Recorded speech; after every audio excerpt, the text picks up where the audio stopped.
This is the most complete session for squat strength. Start with an exercise that has the most relevance to achieving your goal. As a powerlifter, the goal is to squat the heaviest weight possible, and the best technique to do this is the low bar squat. This technique allows you to use your strongest structures, which are your hips. The focus is movement and coordinating your body in a way to use as much muscles as possible.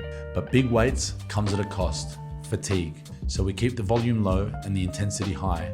1 to 2 sets of 1 to 5 reps. Second exercise, we want to target the areas that we neglected in the first exercise. Low bar squat was hip dominant and not a lot of quads. So now we need to target quads. High bar stiletto squat is the perfect quadriceps builder.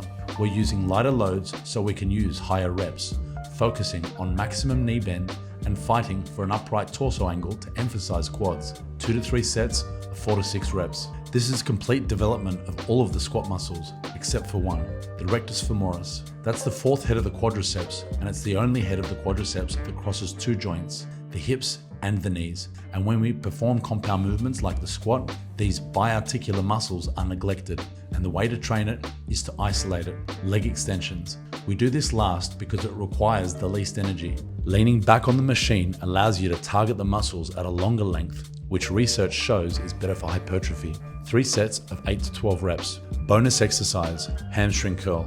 Although this is a quad-focused session, this is a perfect opportunity to sneak in some hamstring volume without interfering with the squat work. Why? Because squats, even deep ones, don't do much for hamstring development. The hamstrings are another biarticular muscle group, meaning they cross both the hip and the knee, and they're not challenged much by squats. Hamstring curls stimulates muscle development for all the heads of the hamstrings and has very low cost of fatigue, so it's the perfect exercise to superset with the leg extensions. 3 sets of 8 to 12 reps. This session builds skill, strength, and all the muscles needed for a big squat. No redundant exercises, no wasted energy. Just smart training for maximal results.